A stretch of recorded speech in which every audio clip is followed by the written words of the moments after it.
Oh, look at that. Someone gave director Len Wiseman work again. I actually kind of feel bad slightly for this guy. Ooh, that's a hot mug, guy.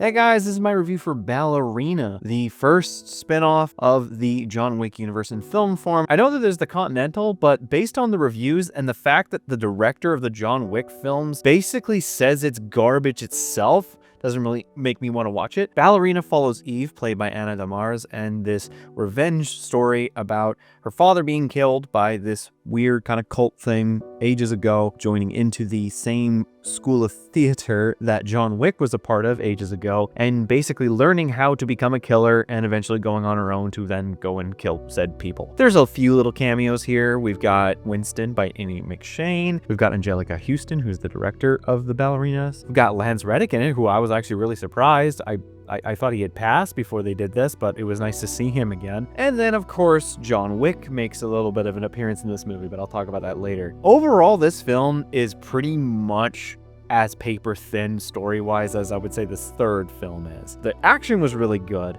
but the story was just I kind of feel like that's for Ballerina. But again, you aren't watching these movies for story. You're watching them for a little bit of world building, sure, but you're watching it for the stunts. And a big thing that some people would be very about is, well, how on earth can very tiny Anne do these things? How can she do this stunt work? How can she fight guys who are 3 times her size? And the film actually addresses that really early on. Talks about how she has to fight differently, how she has to fight dirty, how she has to fight to survive. Adept.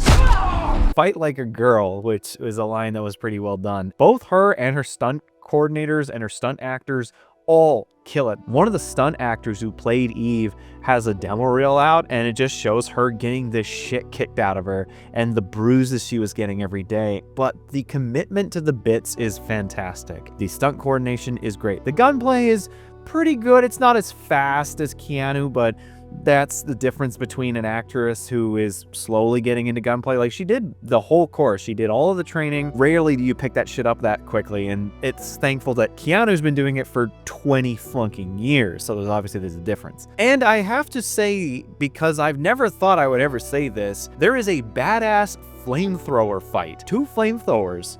It's ridiculous, but it's so cool because of how well coordinated it is, how well done it is, and how dangerous some of this shit is. The action is great all the way through. It kind of comes to a pretty predictable conclusion, but there are some interesting little tidbits here and there. The first little tidbit I'm going to throw in for you guys is that there's a dude in this movie that John Wick killed back in the first movie. And it's not like a random goon. He was a big goon. He would be main goon, I would say, from John Wick. You remember the guy who almost killed him with a plastic bag over his head? Daniel Bernard, if I'm saying that correctly, he's in this movie. He's in it for about 2, maybe 1 minute, but it's very clearly him. And I remember when he died, I was like, hey, wait a minute, you died in the first movie. Sure, it's been 11 years, but it's really funny for me. The John Wick angle that some of you might be curious about, is it forced in? Does it feel a little bit, where on earth does this work in the scheme of everything? I can't really say, because it is definitely after the third film, or at least somewhat after before the fourth movie. It's kind of hard to say, but regardless, his inclusion in the movie is pretty good. And now some of you might be like, oh, what is it, she beats him up? No, he kicks her ass. It works well to his character, it works well to her character, and it bends things. It doesn't break them, it bends this one little stipulation of the movie, but it doesn't break it, and I'm okay with that. Overall, the Ballerina is a really great stunt resume. Absolutely. For anyone who worked on this movie in terms of stunt work, in terms of action play, you did great. You did absolutely great. Len, it's great to see you do a movie again. This poor man hasn't done a movie since the Total Recall remake, which, this movie wasn't good. But this is the man who made Underworld.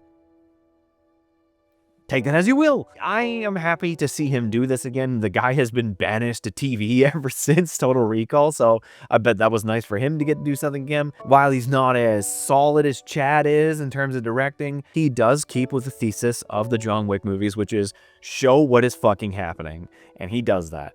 Do you see maybe a little bit too much in terms of clearly stunt actors having to wait a little bit just to do a move? Sure, that's not everywhere. and you only really notice it for a split second here and there. My biggest negatives, I guess, would say of Ballerina is that the Wick movies are better, but this movie does make up for it with, like I said, that flamethrower fight. It does try to do some new stuff. It throws in a few cool little surprises. Feel like it stands with the John Wick films on its own little pedestal. Is it better than any of them? I don't know if I would say that, because like I said, the story is just so plain. Like plain as dried up bread. You're not watching this movie for the story. You are seeing a watered down version of the first movie, and that's saying something. This is purely for stunt fare and for, whoa, look at that. That's what you're seeing this movie for. And if you're going to go see it, you're going to have a great time. If you're watching it for any other fucking reason, though, you're going to kind of be just like, eh. So in the end, I'm going to give the Ballerina a 4 out of 7. It's commendable. I think it's good. I think it's great at what it does, purely in what it does.